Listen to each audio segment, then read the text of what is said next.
Hello, and welcome to Stream of Consciousness, a program presented by the ARI Podcasting Network and hosted by George Koperna. What is STEAM? STEAM stands for Science, Technology, Engineering, Art, and Mathematics. During each episode, we will take a few minutes to sit down with professionals in different STEAM-related fields to give them an opportunity to share their story and give their perspectives with the goal of promoting career awareness to potentially interested students, young professionals, and of course, anyone else who shares a fascination with these areas of study. And now, please join us as we tap into the STEAM of Consciousness. Welcome to STEAM of Consciousness, a podcast on the ARI Podcasting Network. Today, we're really happy to have Dr. Johannes Alvarez with us. Welcome, Johannes. Hey, thank you, George. Pleasure to be here with you. Thank you for the invitation as well. Yeah, it's great to have you. And you're the Enhanced Oil Recovery Manager of Shale and Tight Business for Chevron. What does that entail on a day-to-day basis?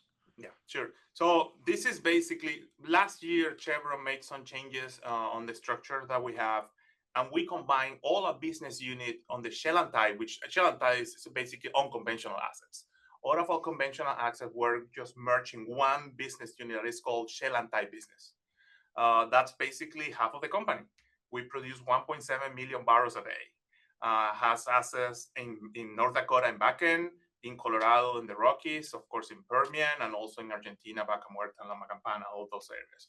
So it does entail a lot of production. It has more than 60% of the reserve of Chevron by itself on the portfolio that we have.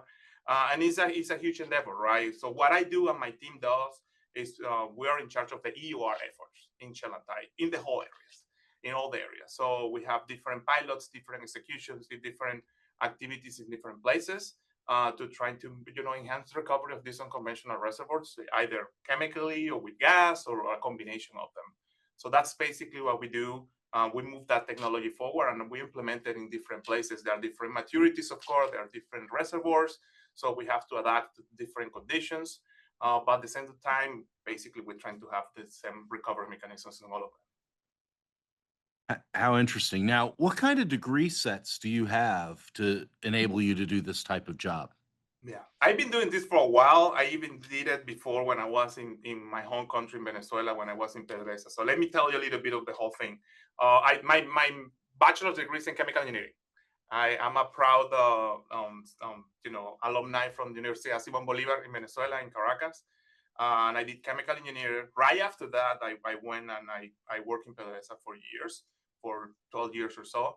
And the idea was, chemical engineer, you are a facilities engineer, right?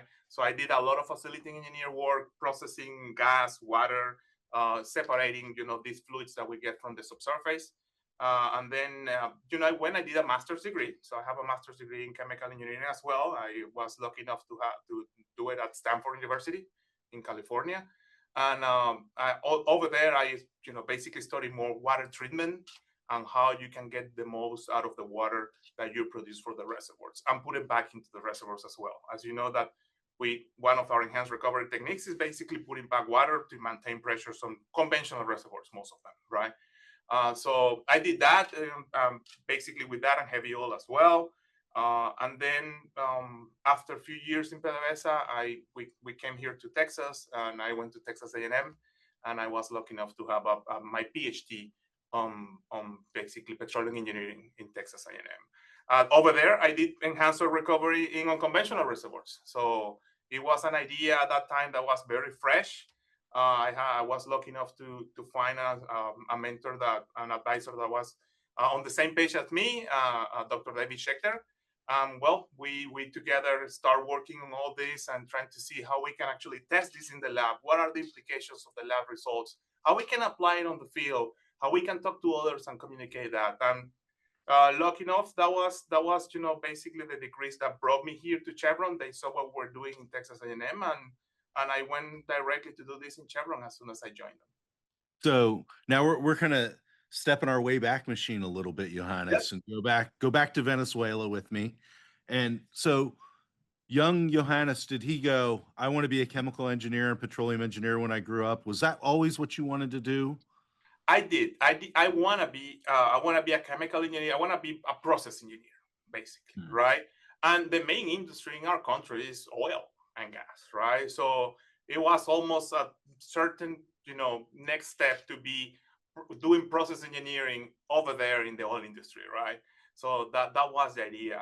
And actually, many of the professors that we have in the university in chemical engineer, they were process engineers that work for the industry. They were people that been working all their life on that, separating those, well, as I said before, all the phases that we have when we produce and conditioning fluids to put them back into the reservoir. So many of the classes that are common chemical engineer classes, like, I don't know, process thermodynamics and all that stuff, process engineer reactors and that. So this type of classes, they were actually quite aligned to the oil and gas business, right? And most of the examples, or some of the examples, were actually oil and gas problems that they had when they work, right? So basically, start moving you to that sense. Many of my colleagues, they of course they did other stuff like working in Procter and Gamble and that sort of thing. But some of us just went to that stray and went directly to the oil company. One of the challenges there is basically we operate not in Caracas, we operate outside Caracas, right? So as soon as I got my degree, I went, I started my life in a different city, right? Not everybody was willing to do that. So that was basically the main change that basically took me to the next step. And what was so enticing about or excited you so much about being a chemical engineer and being in the process? And let's kind of focus on your very practical learnings at Simone Bolivar. Basically, what I wanted to have is something that is applied very. I'm as you say, I'm very practical. So I need the results as soon as possible. I need to see what's the end game pretty soon, right? So that was something that enticed me, getting into this. Basically, when you design a separator, when you design a plan, and I mean, separate plan or something like that I did on my internships. Basically, you're getting immediately something that can be done and can be applied, right?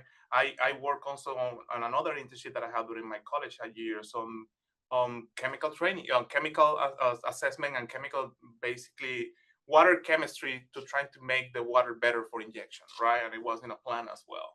So those sort of things help. I mean, seeing these immediate results, how you can apply stuff, the design immediately jumped to basically execution. That basically was the one that motivated me more to do that.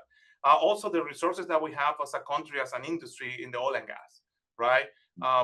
We didn't have unlimited resources, but we have a lot of resources. Like, hey, I want to do this. Oh yeah, we have the money to do it, right? The whole R&D arm that PDVSA used to have at that time as well, right? Help moving things forward. So it just makes things faster for me, and trying to see it faster and trying to apply it as soon as we can, and basically help, because I have some solutions that I could apply it, and I saw it actually during my time over there. And did the internships kind of reinforce that before you graduated? Yes. I had 2 internships when I was in college, and two of them were in PDVSA. One was on chemical treatment, the very first one. We watched basically just understanding how we can process water to reinject. It was a very delicate process that you need to accomplish, because that water needed to be very clean. Sometimes we don't understand. We believe that, okay, we can put whatever we want in those reservoirs, and many of the petroleum or reservoir engineers that are listening right now will say, yeah, you can't, right? This is a porous media that you can just dump whatever you want. This is very serious stuff. So the conditions that needed to be accomplished for this type of waters were very, very delicate, right? So there is a serious process of process engineering, basically all together, to get these on specifications, right? So I learned to do that. I applied a few things on that one, on this first internship. And the second one was more on the gas side. So one was water treatment, the other one was gas treatment.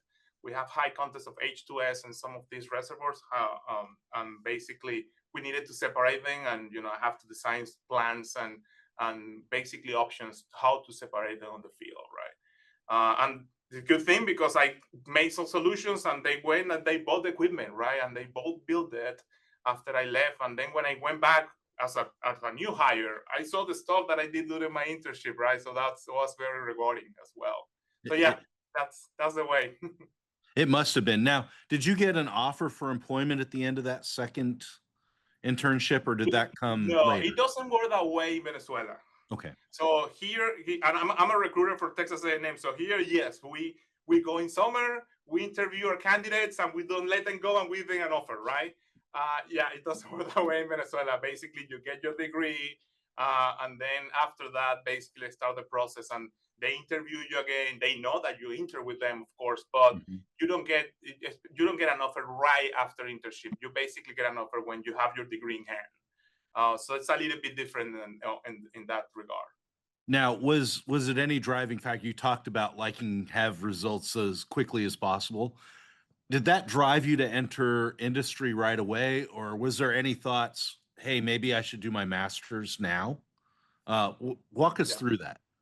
I wanted to have experience before going for the masters. I have brief, internships are different in Venezuela as well. The first one, the water treatment one, is a summer internship, like the ones that we have here in the U.S. The second one is like an upcom, basically. It's longer. It's like a whole semester, right? Because it involves some sort of a thesis process and that thing. So the second one was longer. I had more time to get the exposure that I needed. And then I understood I just need to get more of this before understanding what I want to do for my master's, right? As you will know, when you apply for grad school, you kind of have to have an idea what you want to do, right? Like, hey, I would like to, work in this and that, and then an advisor reads a professor reads your statement of proposal and say, oh, I would like to have this kid on my team, right? Because I'm doing something similar, right? I didn't have at that time I was like, I want to do everything, and that's not the way it works, right? So what I did is just basically went there, start working in water treatment again and gas treatment. So I rotated a couple of teams, and then I had my sense clear what I want to do at Stanford, and I told them, I want to do water treatment. I'm working in water and still seeing problems. I want to know what you guys are doing to get this done, right? So I took classes I was in chemical engineering department, but I took classes in environmental engineering department because they were the ones who were doing more of the water treatment, right, than the chemical engineering ones.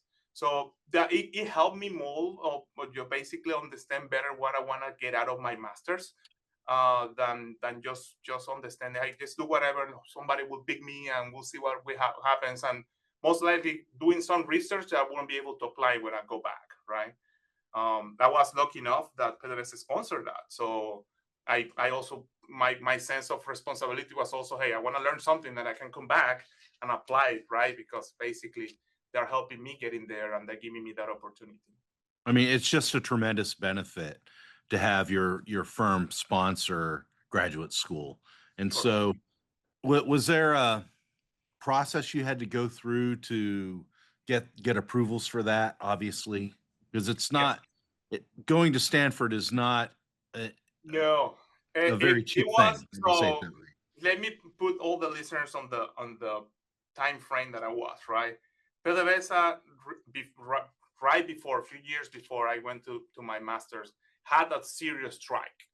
And we have issues. This is common knowledge for many people. So we have a strike. A lot of people left the company. And then there were few things that changed, but that specific procedure didn't change. It was very rigorous. They have a pool of people. You need to have some of course you have to show your grades if you speak English to begin with, and you have to go through the whole TOEFL and GRE process, which is a standardized test. For the ones that don't know, standardized tests that show that you know math in some sense and English, the TOEFL one, right? So basically went through all this process, and then they told me, hey, you are approved for masters. Now you go and basically go and get accepted. So that's the hard part, right? It's not like, hey, we talk to this school and then you take a plane and start working here. It's like, okay, we'll pay for you, but you have to get it. So I start applying, right? I want to do, of course, the top 5, top 10 chemical engineering schools in the US and England. But I wanted to do mostly in the US. I've been in the US. I learned English in the US. I live in Atlanta for a few months. So I was more inclined to do it there. I applied. It's not the same thing that now you do it on paper. It's totally different, and you mail the application. The statement of proposal is by hand, so you have to write that stuff by hand. So imagine writing 2-3 pages with a very good, handwriting to get that, and filling pages of application questions, right? And then put it in an envelope and praying that that thing goes to whoever received it on the other side, right? So it took a lot of time, is what I'm trying to say. And well, I was lucky enough that few of the schools accepted me, and I at the end of the day, I chose Stanford because I think that was the best one that fit what I was looking for, and it was a number 2 school. It is still the number 2 school in chemical engineering in the nation and in the world. So basically went there. But yes, it was a different process. And after I got my acceptance for Stanford, now I had to go to the board of PDVSA and meet with the EVP and get the final approval. Well, George, that happens. That happens on a Friday. So I went to talk to him on Thursday. So imagine a week. I went to talk to him on Thursday. He couldn't see me because he was busy. I spent the whole day waiting outside, but even though we have an appointment, but things are Sure. what it is. And he couldn't see me that day. So I went the day after. I didn't live in Caracas at that time. I lived in a different city. So I traveled to Caracas to see, right? He couldn't see me on Thursday. He saw me on Friday in the morning, right? I'm sorry, I couldn't see you yesterday. The guy was fantastic. We talked about it. And then he told me, hey, he asked me, what about your life? Are you going alone? Do you have a girlfriend? And so I told him, hey, sir, yes, I do have a girlfriend, and I'm getting married tomorrow. Literally, I was getting my civil marriage tomorrow, right? So I was getting married by law, so I can go with her to the embassy and ask for a visa, the whole 9 yards, right? So the guys told me, like, what are you doing here? Like, well, I'm waiting for you to approve me. If you don't approve me, and it's like, what, we're gonna get married regardless, but we might not go anywhere, right? So like, no, that's good. Just go. And then I took a plane that at noon, and I went to Maturin, which is the city that we were there. And I got an email immediately from HR saying, hey, you got approved and signed by the VP, right? The EVP. And then I got married on Saturday. Our civil marriage, and then we start doing the whole embassy stuff to get the visa and everything. We got married by on a church. I'm Catholic. We married a few weeks after. So we got our honeymoon for a week. I came back to Venezuela and I left, and my wife stayed. My wife stayed for a month selling stuff, the cars, the whole thing that you have to do when you move, right? Packing thing. We didn't have time. It was no plan, right? So she stayed for an extra month when I started, because I literally I came on Saturday to Stanford and I started Monday. I start my classes, and a month after she joined me, and we have the most interesting and the most beautiful 2 years of our lives when we live in the Bay Area. How exciting, how stressful, and what a whirlwind. It's tremendous. It was like, whew, when I got there the first day of class, like, okay, I'm here. I imagine you kind of like setting up all the dominoes, and you're right, when I hit this one, if they don't all fall over at the same time, I don't know what I'm going to do. Yeah. So I'm glad it all worked out. And you were up in the Bay Area. What a great place to go to school. And so I presume the impetus is PDVSA pays. They expect you to come back and work, and you were more than happy to do that. But when did the calling come from? There's more that I can do. Yeah. What was the thought process from PDVSA to going, all right, I'm ready to be Dr. Johannes now? I went back. There are some contractual issues there, like you have to stay for some time, and that's understandable. No one will give you money for free. So I went there. I worked the time that I needed to work there, and I did many things that I enjoyed. Right, I escalated on the ladder of corporate ladder. I went from superintendent to manager to general manager. Right, my last role was in planning, which was something that I really wanted to do as well. So I started doing production engineering. I was a production engineer manager, and then I moved to planning, the last 2 years I was there. During the planning phase, I said, okay, I think I'm getting everything that I might get from here. And I was doing some enhanced oil recovery projects, and I started seeing that this was also starting to pick up. And we have a whole new asset class in the world, which was the unconventional asset class. I didn't have the contact with it because in Venezuela, we don't have that type of reservoirs. And I wanted to see what was the whole thing. So I started looking at it, and I started understanding, hey, this is something that is picking up. At that time, we were, basically 2004, we were just starting the whole thing, right? And then start understanding that, and saying like, hey, I think I can do something more. I started looking at schools and seeing, and A&M caught my eye. I saw some of the faculty that I wanted to work with doing what they're doing, and I started the whole thing like, hey, I think I would like to talk to my wife. Of course, now I have a family, I have 2 kids. It was a little bit more like just packing or something and just leaving, right? So now let's do this right. Let's make a decision. And we made a decision a year and a half before the whole thing, right? Like I remember we went one summer on vacation, and then we talked and say, hey, I think this is something that would be better for all of us. Let's start working on it, right? So I started taking again classes to, the GRE and all the process. A little bit easier this time because you can apply online than when I did it the other day.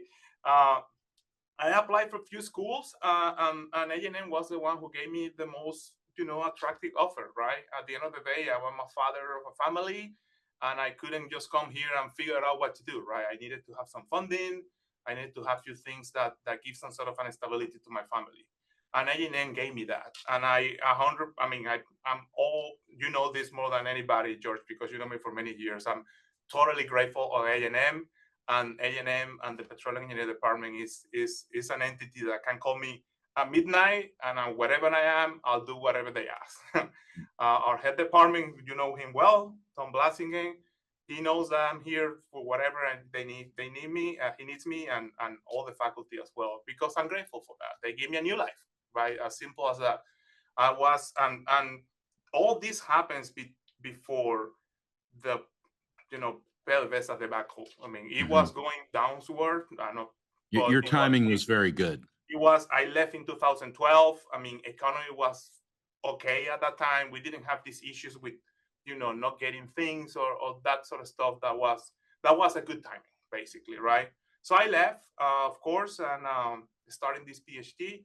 And I was right where I wanted to be, and in an industry that was growing on a conventional asset class, and in a technology that few people basically explored at that time, right? And I always say, I say it on my DL tour as well, we're not changing here recovery mechanisms. We're just understanding how to apply it better to unconventional reservoirs. And that was basically what I'm trying to do in A&M, what I keep doing here in Chevron. Now, when you went to A&M, listeners may not know, but there's 2 kinds of funding mechanisms that you can get. You can get a research assistantship, which is exactly what it sounds like, and a teaching assistantship.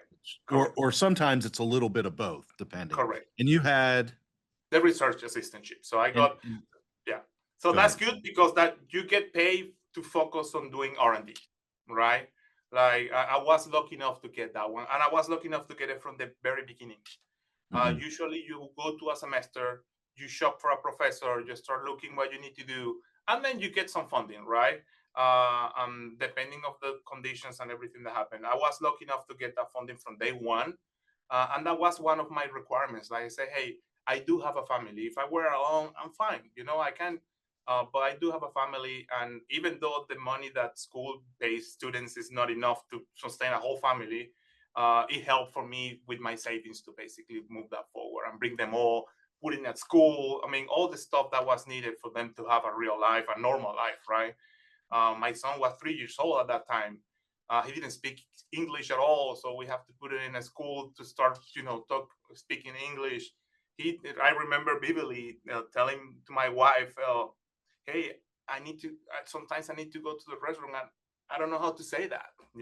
So imagine the level of stress that you put a kid when you taking out of their environment, which they have friends on their neighborhoods, and they spend all afternoons, riding bicycles and stuff in our neighborhood. And then now, like, hey, we're taking you to a different country. You don't speak the language. You don't know anybody. It's like, it's kind of traumatic for my daughter was in first grade.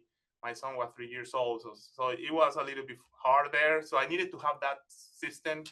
And I was lucky enough for my wife that she quit her job to come with us, of course. She's an engineer as well. And just took care of our kid for a couple of years to, get them adjust to a new life, right? And now they're here, and that's their new life. No, and that's great. And so yeah. you're at A&M for 4 or 5 years to get your PhD.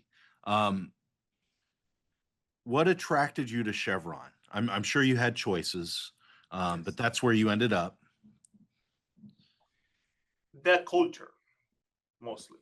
So I interned in other companies when I was doing my PhD time, and I mean, the word sometimes is the same. It's the same as PDVSA. If you've seen what basically the difference that you have in this type of companies, because they are coming from the same father. Mm-hmm. Like even PDVSA is in Venezuela, it was very similar what the mentality that we might have here in some of these majors, because at the end of the day, everything comes from the same. If you see the root, everything comes from the same father, especially in our Western culture, right? I'm not perhaps not much in the other part of the world, but on the Western part, those companies are quite similar. So culture is the one that differentiates them. So the word is similar, reservoirs almost the same. I just feel a sense of security here that's different than other companies. I mean, we the way we interact with people, the way we take care of people, is just different, right?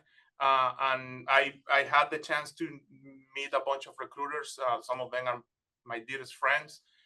So I start seeing I intern, of course, here before getting my full-time offer as well. So I have to see things internally as well. So I interned twice in another company, which was very good, and I'm very grateful about it. I learned a lot, and they were great people.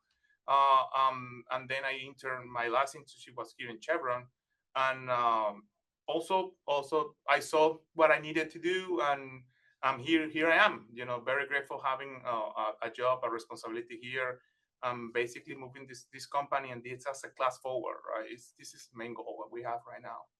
No, and that's great. And I think it's for those listeners that are also Society of Petroleum Engineers members, you like me have a critical Achilles heel that SPE also calls often. And when did you start donating your volunteer time to SPE? Was it during college? Was it at PDVSA, Chevron, and begin to expand that network? I started when I was in Venezuela, but very shyly. Mm-hmm. So we have few events here and there. The section was not in the city that I was, so it was hard to get few things done, right? So and nothing on my college years either, because I was a chemist, so that was not the thing. Other petroleum engineers in schools in Venezuela, they were more in contact with SPE from school, right? I was in a school. My university didn't have a petroleum engineering degree to begin with, right? So we were kind of another thing. So nothing in college. Some of them when I was in PDVSA, but definitely exploded when I joined Texas A&M, right? Texas A&M, as you know, our student chapter is, the gold standard of the student chapters. Mm-hmm. And I was lucky enough to be part of the student chapter. I was lucky enough to be an officer of the student chapter. So all that relationship, all that, energy that brings you to help and volunteer, it just invited me there. And that's what I started doing as much as I could. I was also lucky enough as a grad student to get nominated to be in committees like you and I serve, right? In the LACPEC committee, in the URTEC committee, right? And you start, by reviewing some papers or abstracts and stuff, and then you start going up, and you're one of our team leads in URTEC. And I was the chair of URTEC for many years. I'm now the chair of the LACPEC, which I started as a grad student 13 years ago, right? And now I have the honor of chairing this conference in Brazil in few months, right? So it helps you basically get that and understand how you can help uh, invest in your time. It does take time from other things, yes, right? So sometimes on Fridays or Saturdays or Sundays, I have to do this sort of stuff, right? But it's quite rewarding because it's just give back and help us prepare the next generation, right, of petroleum engineers. So by all means, I don't regret a second that I spent with S.P.E. And I thank you also for your service because you've been helping us many years in all these conferences, even before I joined them. And this is about you. So let's be, we're coming up on time, and I'm cognizant of taking too much of your time, but let's you were selected to be a technical ambassador for S.P.E. this year as a distinguished lecture program. How has that been, going to see these varied sections across the world and taking your technical content to them? Has that been eye-opening in any way? Absolutely. It's been an amazing experience.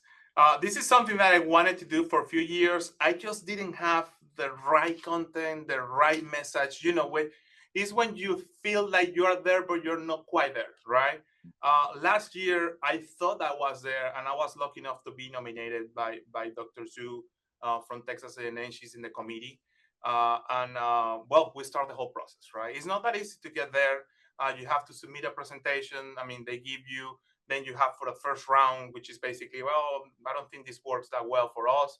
And then you go to a second round, in which after a bunch of revisions, you go and actually present in front of the committee. And they have the rules. And then after you present, basically you get selected or not, right? So they basically shrink the pool from hundreds to, I don't know, I think we were like 60 or something on the second round. And then, they end up being like 20 or 15 or something like that, right? So basically, it's a whole process that takes a whole year. But then when you have it, I mean, it's amazing. So I was 2 weeks ago, I was in India and the Middle East. I was in 4 cities in India giving this talk, and 2 in the Middle East. And it's incredible because then you go and they are different than us on unconventional reservoirs, right?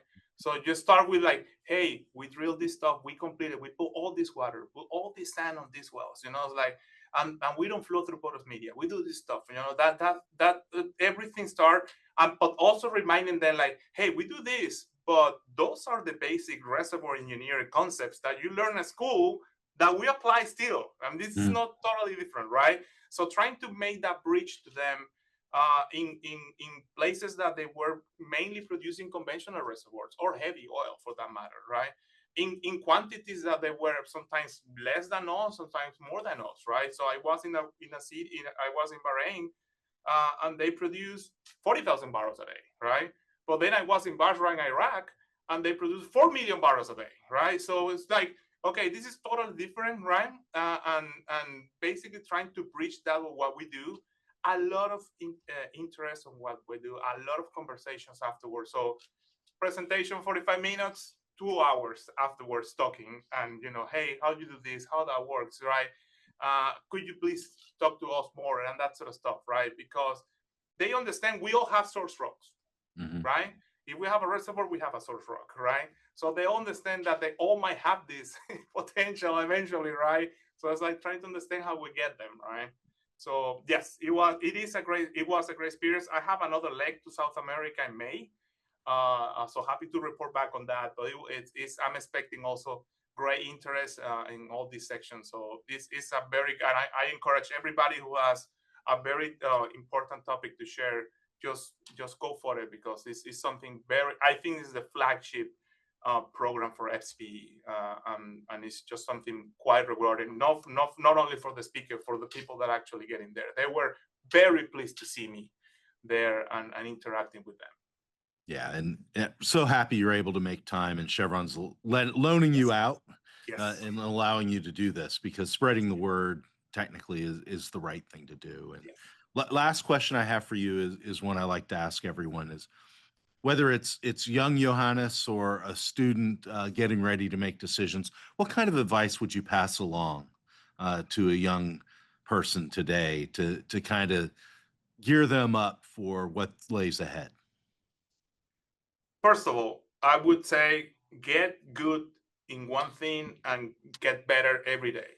So go and choose a topic. We can all be generalists. I'm a generalist as well. But if you will have interest in something, just go and become an expert on that, right? You don't have to be, it's just basically trying to get better on that and trying to make it better. So that's one thing. The other one is like, we don't always have to be leaders. We can be technical leaders, but basically everything it goes up. We basically can have development as an engineer or as any other way of studying, just by trying to make things better, right? I'm very glad with what I've been doing all these years. I don't tend to jump that much in companies because I do believe that when you get into a company, you can make a difference when you are more time on it, not only on the technical side, but on the culture side, on the people side, right? So I don't tend to jump that much. I don't think that's the case for me. I don't feel comfortable doing that. But just other people can think it different, right? Try when you can get better, when you can learn more, just take the opportunity, right? You might say, hey, you were in PDVSA. Why did you go and did a PhD? Because I want to learn. I want to do something else. And look how it opened all other type of opportunities for me, right? So I always think that going to school is always an investment. I always gonna pay out. So that's something that I don't regret, and I tell my team as well. Hey, I want to do an MBA. Like, yes, do it, right? I want to have a master's in this, on that. I want to be, yeah. If you feel that you can do it, if you have time, just go for it, right? Because that will make you a better professional, and we'll get the investment back and forth. So that's what I will say. Well, Johannes, first of all, thank you so much for your time. We really appreciate you taking a few moments to chat with us and lay out a little bit of your history. I think it's been really great. This has been a presentation of the ARI Podcasting Network, and I'd also like to thank Ryan Kessler for producing. So again, Johannes, thank you so very much. Thank you for the invitation. It was a pleasure for me. Thank you, George.